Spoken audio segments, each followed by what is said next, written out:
स्वागत करती हूं हर खबर हरियाणा में। मैं हूं आपके साथ शिखा। तो चलिए रुख करते हैं खबरों की ओर।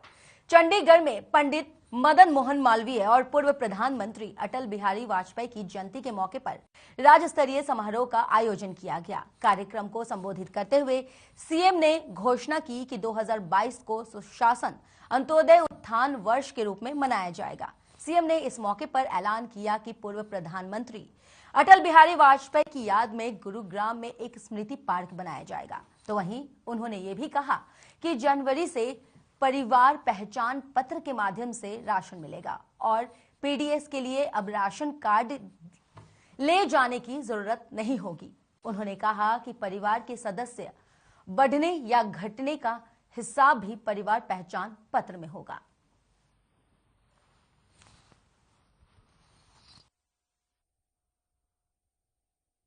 अटल जी की स्मृति में गुरुग्राम में एक पार्क, अब उसकी योजना भी बनाएंगे कि वो 2 एकड़ 4 एकड़ 5 एकड़ कितने बनाना है, लेकिन उनकी स्मृति में एक अच्छा एक स्मृति केंद्र ऐसा बने ताकि हम टेक्नोलॉजी के माध्यम से भी उनकी आइडियोलॉजी का प्रचार प्रसार करते हुए लोगों को उनके विचारों से हम अवगत करा सकें।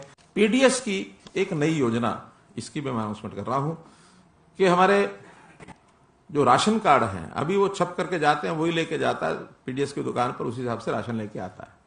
लेकिन जनवरी महीने का जो राशन है अब चेंज करके केवल वहां उसने परिवार पहचान पत्र बताना है और परिवार पहचान पत्र के हिसाब से जो उसमें नंबर ऑफ मेंबर्स होंगे उसके हिसाब से उसको राशन मिल जाएगा।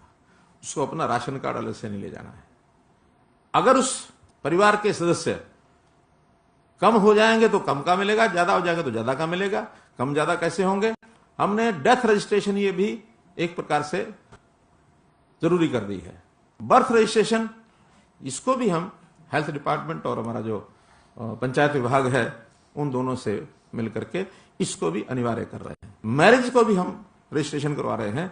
मैरिज होते ही परिवार का सदस्य जिसका बढ़ गया है बढ़ा देंगे, जिसका घट गया घटा देंगे। वो तो अगर प्रदेश के अंदर ही है मैरिज तो दोनों हो जाएंगे, इधर घटेगा इधर बढ़ेगा।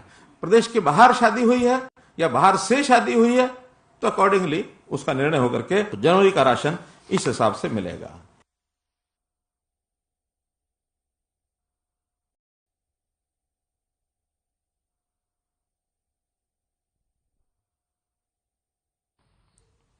वहीं कोरोना वायरस के मामले दिन प्रतिदिन बढ़ते ही जा रहे हैं। इसी को देखते हुए स्वास्थ्य मंत्री अनिल विज ने लोगों को कोरोना की पहली और दूसरी डोज लगवाने के लिए आदेश जारी किया है। स्वास्थ्य मंत्री के आदेश के बाद नागरिक अस्पतालों और सामुदायिक स्वास्थ्य केंद्रों में पहली और दूसरी डोज लगवाने वाले लोगों की संख्या दिन प्रतिदिन बढ़ते ही जा रही है।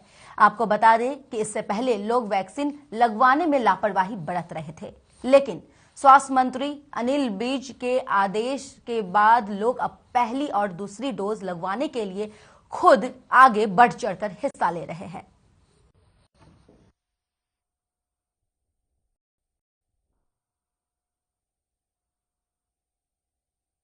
लोगों से तीसरी लहर की संभावना आने की उसमें कुछ विशेष बातें बताना चाहता हूँ। लोग इसे बचाव कैसे करेंगे।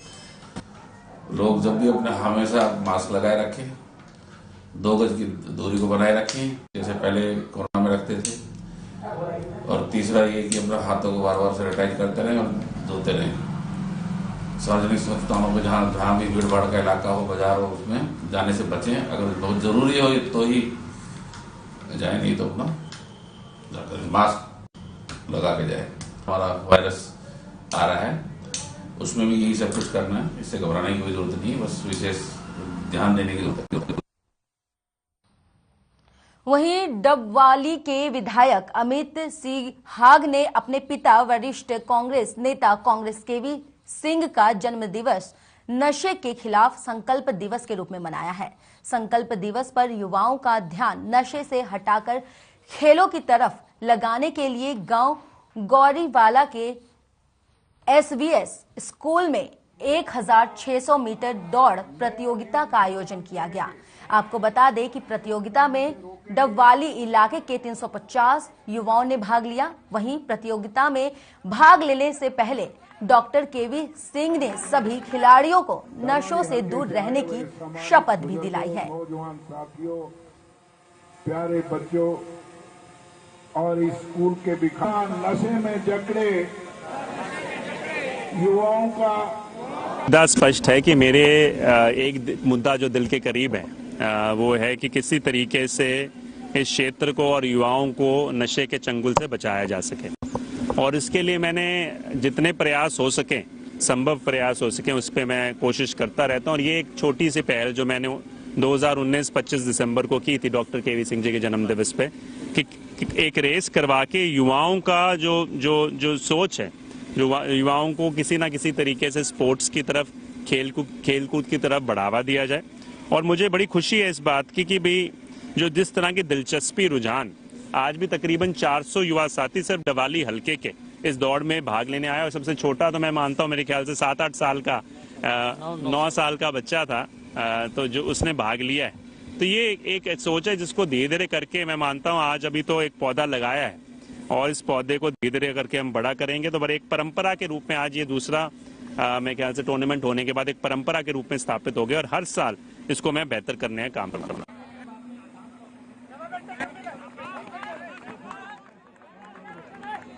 डवाली हल्के से आए हुए सम्मानित बुजुर्गों, नौजवान साथी। वहीं बीजेपी के विधायक मोहनलाल बडोली ने रोहतक जिला विकास भवन में सुशासन दिवस पर कार्यक्रम में शिरकत की। मनोहर लाल बडोली ने पूर्व प्रधानमंत्री अटल बिहारी वाजपेयी जयंती पर उनकी तस्वीर के सामने पुष्प अर्पित किए। इस मौके पर विपक्ष की ओर से सरकार को बार बार घेरने को लेकर बीजेपी विधायक मोहनलाल बडोली ने विपक्ष पर निशाना साधा है। वहीं दूसरी ओर सुशासन दिवस के मौके पर मुख्यमंत्री मनोहर लाल खट्टर ने आर्म लाइसेंस के आवेदन ऑनलाइन करने की घोषणा भी की है।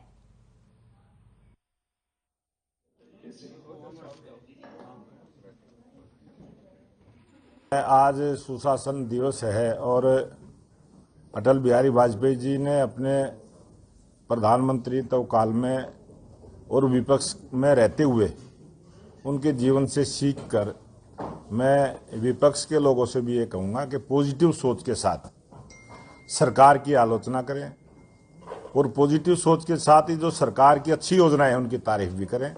अगर वो पॉजिटिव सोच के साथ कोई भी सुझाव जिस प्रकार से अटल बिहारी वाजपेयी जी देते थे उसी भाव से अगर काम करेंगे तो और अच्छी स्पीड विकास में आ सकती है, और अच्छे विकास के काम की विपक्ष तारीफ करे। अगर कोई सरकार की योजना गलत है तो उसका सुझाव विपक्ष के लोग दें।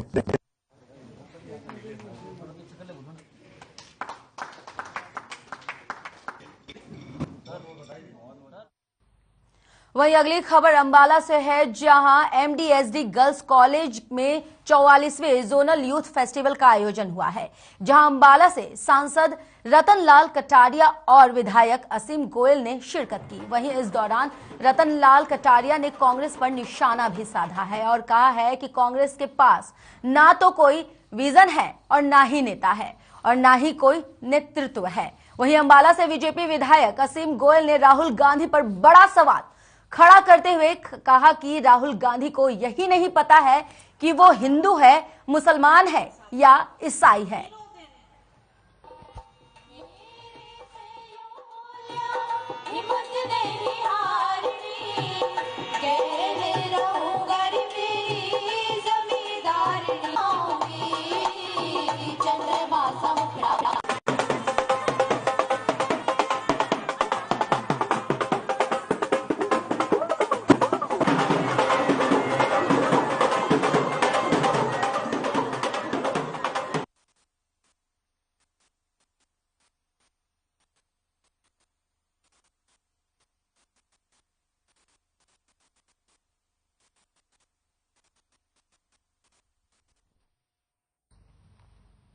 नारनौद के राखी गढ़ी में बाराहा खाप ने एक कार्यक्रम का आयोजन किया गया, जिसमें आपको बता दें कि सांसद दीपेंद्र हुड्डा ने बतौर मुख्य अतिथि के रूप में शिरकत की, जहां बाराहा खाप ने संसद में किसानों की आवाज मजबूती से उठाने और लगातार सहयोग के लिए दीपेंद्र हुड्डा का आभार भी व्यक्त किया है और उन्हें पगड़ी पहनाकर सम्मानित किया गया। वहीं दीपेंद्र हुड्डा ने कहा है कि भविष्य में कांग्रेस की सरकार बनने पर किसान आंदोलन में जान कुर्बान करने वाले किसानों के परिजनों को नौकरी देंगे।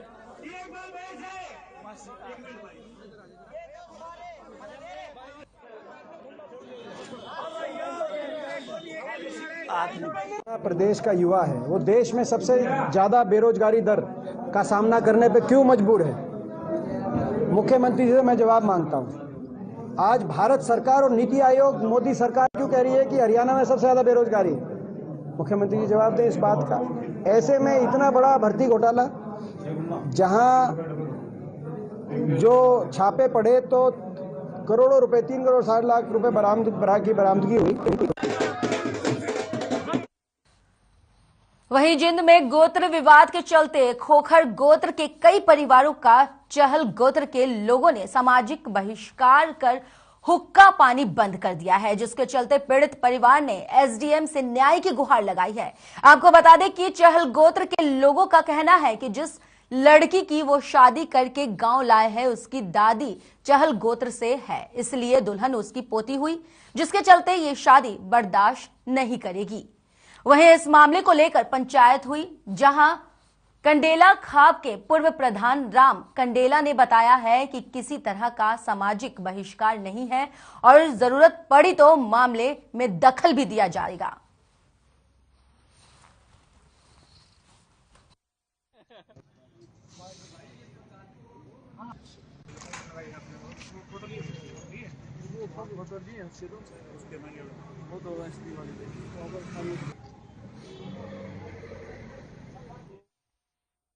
वहीं गांव मनाना में 7 वर्षीय बच्चे की हत्या के मामले में पुलिस के द्वारा गिरफ्तार किए गए आरोपी को लेकर हुई पंचायत में समालखा से कांग्रेस विधायक धर्म सिंह छोकर भी शामिल हुए हैं। विधायक ने मृतक बच्ची के परिजनों से मुलाकात कर सांत्वना दी। वहीं दूसरी ओर मामले में गिरफ्तारी के आरोपी के गांव वालों ने इसे निर्दोष बताया है और इस मामले की दोबारा जांच कराए जाने की बात पंचायत में रखी गई है।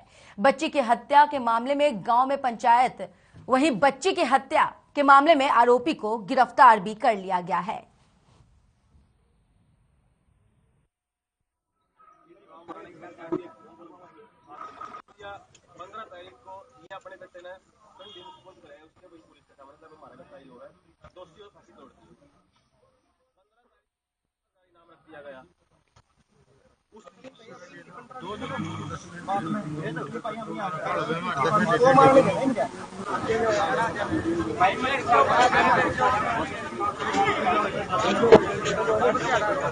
नाम ना कौन दे रहा?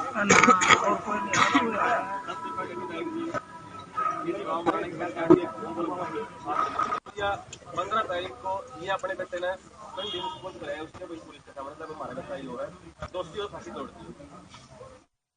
दिया गया है। वहीं अंबाला में लुटेरों के निशाने पर अब जोमेटो के डिलीवरी बॉय है।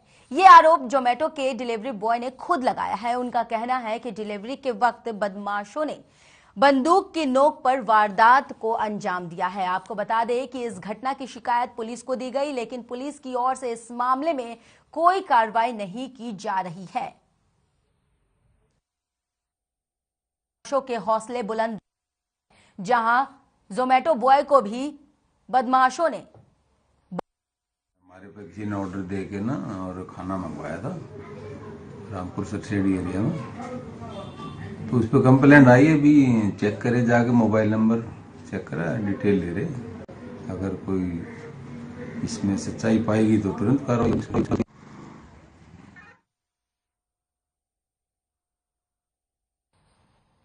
वहीं अगली खबर रतिया से है, जहां चोरों के हौसले दिन प्रतिदिन बुलंद देखे जा रहे हैं। चोरों ने टोहाना रोड पर एक कैटरिंग की दुकान को निशाना बनाया है और लगभग 25 से 30 हजार की चोरी को अंजाम दिया है। चोरों ने ये करतूत सीसीटीवी कैमरे में, जो उनकी जो चोरी है, ये करतूत सीसीटीवी कैमरे में कैद हो गई है, जिसके बाद पुलिस मामले की जांच में जुट गई है।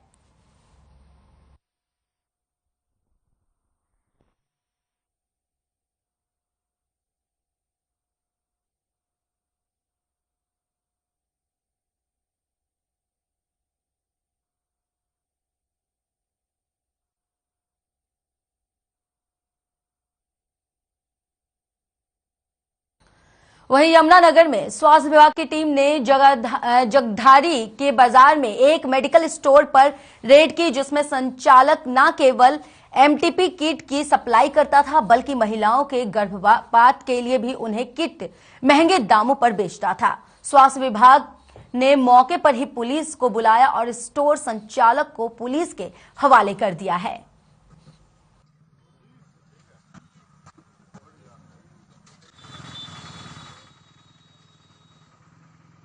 करते हैं, इसलिए हमने यहाँ पे एक नकली ग्राहक भेजा था। डॉक्टर विजय दहिया सर के मार्गदर्शन में, उनके ऑर्डर्स में ये कार्रवाई की गई है। हमारे को एक डिकॉय पेशेंट हमने नकली ग्राहक बना के यहाँ पे भेजा। उन्होंने कल शाम को इनको अप्रोच किया था और बोला कि मुझे अबॉर्शन करवानी है, तो क्या किया जा सकता है। तो उन्होंने बोला कि पहले तो आप ये टेस्ट करके बताओ कि आप आखिर प्रेग्नेंट हो गए हैं। उसके लिए इन्होंने इनको एक यूरिन प्रेगनेंसी टेस्ट की किट दी, जो कि उन्होंने पड़ोस के किसी घर में जाके यूरिन अपना करके उसके ऊपर वो टेस्ट किया, जो कि पॉजिटिव आई। वो इनको दिखाया, इन्होंने बोला कि हाँ पॉजिटिव हैं, तो आप 1000 रुपये मुझे दे दीजिए। जो कि हमारे पास निशानी लगे हुए नोट होते हैं, वो 1000 रुपये इनके पास गए और इन्होंने एक लिफाफा दिया जिस पर लिखा हुआ था 1K, जिसका मतलब समझते हैं शायद 1000 रुपये। और उन्होंने बोला कि आप ये लिफाफा लेके चले जाइए और सुबह मेरे पास आइए दोबारा, और सुबह हम बाकी की कार्रवाई करेंगे। आज सुबह जब वो आए, लिफाफा इन्होंने ले लिया उनसे और उनको बताया कि ये दवाई है और इसको इस तरीके से लेनी है, सुबह लेनी है, शाम को लेनी है। गोलियां जो थी वो समझाया, उसका प्रॉपर प्रोसेस था। खबर हिसार से है, जहां जिले के मरका गांव में हुए मर्डर मामले में 12 दिन बीत जाने के बाद भी समझौता नहीं हुआ है। मृतक विनोद का शव नागरिक अस्पताल की मोर्चरी में रखा हुआ है। वहीं मृतक के परिजन मांगे पूरी हुए बगैर शव लेने को तैयार तक नहीं है। परिजनों की माने तो प्रशासन उनकी मांगों पर सुनवाई नहीं कर रहा है, जिसके चलते हिसार से बीजेपी विधायक डॉक्टर कमल गुप्ता के आवास का घेराव भी किया गया है और विधायक के आवास पर भी ज्ञापन सौंपा गया है, जिसके बाद विधायक डॉक्टर कमल गुप्ता के आवास पर सुरक्षा बढ़ा दी गई है। आपको यह भी बता दें कि मृतक विनोद के परिजनों की मांग है कि उनको 50 लाख का मुआवजा, सरकारी नौकरी दी जाए और हत्याकांड में शामिल 17 आरोपियों की गिरफ्तारी भी की जाए। अभी तक पुलिस इस मर्डर केस में 9 आरोपियों की गिरफ्तारी भी कर चुकी है। वहीं प्रशासन की ओर से परिजनों को 4,50,000 रुपए की आर्थिक सहायता भी मिल चुका है।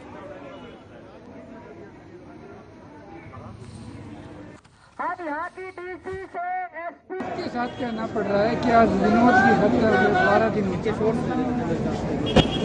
भारतीय जनता पार्टी की सरकार, जो हिंदूवादी सरकार होने का दावा करती है, हिंदू धर्म के अंदर अंतिम संस्कार के लिए किसी भी लाश को 12 दिन इंतजार नहीं करना पड़ता। ये विनोद के परिवार के लोग मुख्यमंत्री की कैबिनेट में मंत्री पद नहीं चाहते, ना ही ये IAS की कुर्सी चाहते हैं। ये लोग क्या चाहते हैं? मैं एक आपको घटना बता देना चाहता हूँ कि बॉम्बे के अंदर अजमल कसाब को सरेआम गोली चलाते हुए पकड़ा गया और अजमल कसाब को भारत सरकार ने सेशन कोर्ट से लेकर सुप्रीम कोर्ट तक के न्याय को चैनल पूरा कराकर तब उसको फांसी की सजा दी। और इस हरियाणा में कुछ लोग ऐसे हैं जो विनोद जैसे नौजवान को इस बात पर उसकी हत्या कर देते हैं कि ये हमारे घर में चोरी कर रहा है। मैं इस बात को सत्य मान लेता हूँ, यदि विनोद चोरी भी कर रहा था तो उसको पुलिस के हवाले किया जाना चाहिए।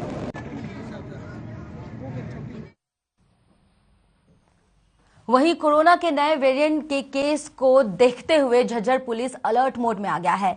पुलिस अधीक्षक ने जिला के थाना प्रभारियों की मीटिंग कर आदेश जारी कर दिया है, जो भी व्यक्ति बगैर मास्क के नजर आए तुरंत प्रभाव से उसका चालान किया जाए।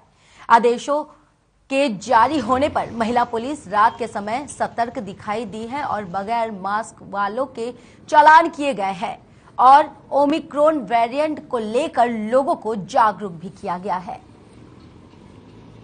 तो वहीं देश में ओमिक्रॉन के जो मामले हैं दिन प्रतिदिन बढ़ते जा रहे हैं, जिससे लोगों में काफी डर का माहौल भी देखा गया है और इसी को देखते हुए पुलिस प्रशासन जो है वो काफी एक्टिव मोड में भी नजर आ रहे हैं। इसी को लेकर एक मीटिंग भी हुई है, जिसमें लोगों को मास्क लगाने से लेकर सैनिटाइजर यूज करने और सोशल डिस्टेंसिंग का पालन करने की अपील भी की गई है।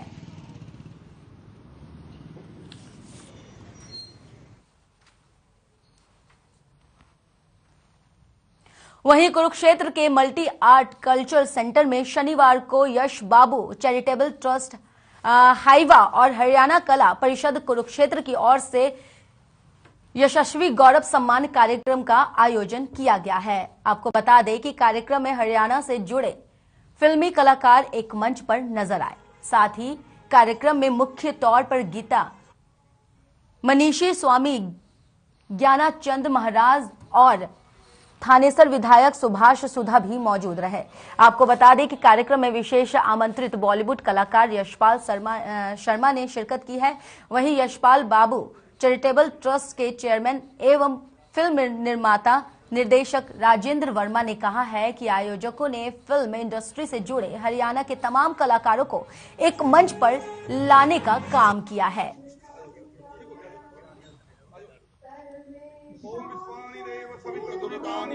सर, आपको बताना चाहेंगे, फक्र है हमारे हरियाणा में कुरुक्षेत्र में। मेरी गुजारिश इस बाबू जी की ओर से आप तमाम लोगों की ओर से रिप्रेजेंटेशन के तौर पर बाबू जी हमारे बीच में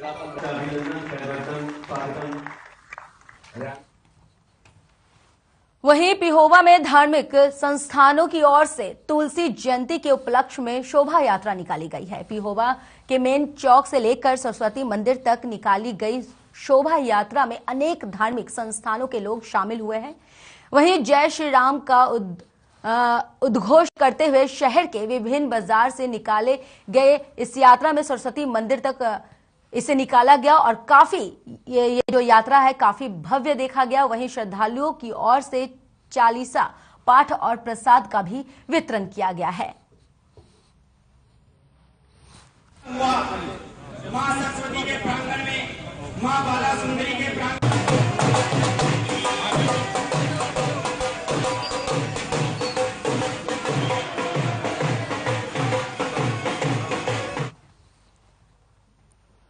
वहीं तुलसी दिवस के उपलक्ष्य में अंबाला छावनी पहुंची मेयर शक्ति रानी शर्मा। उन्होंने सभी को तुलसी दिवस और क्रिसमस की बधाई भी दी है और कोरोना की तीसरी लहर पर बोलते हुए शक्ति रानी ने कहा है कि इससे पहले जो भी कोविड की दोनों लहरें आई है इससे काफी नुकसान हुए हैं, इसलिए आप सभी को सतर्क हो जाना चाहिए और कोरोना गाइडलाइन का पालन भी करना चाहिए।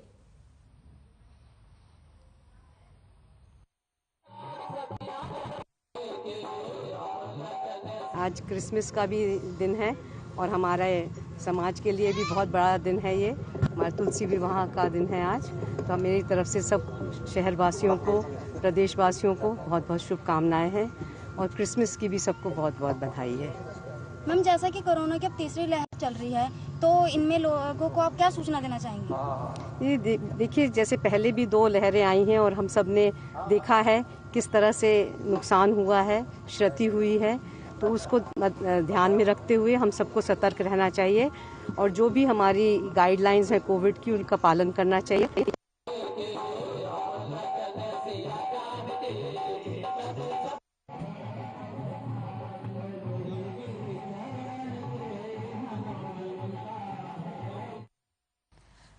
वहीं सोहना में क्रिसमस का त्योहार काफी हर्षोल्लास के साथ मनाया जा रहा है, जहां पर्यटकों की चहल पहल देखने को मिली है। वहीं नगर पार्षद ओम प्रकाश सैनी, शिक्षाविद पवन वर्मा और एडवोकेट नरेश सैनी शामिल हुए। उन्होंने कहा है कि क्रिसमस डे प्रेम, सद्भाव और मैत्री का संदेश देने वाला दिवस है। यीशु का संदेश भी वही है जो अन्य सब धर्मों के है।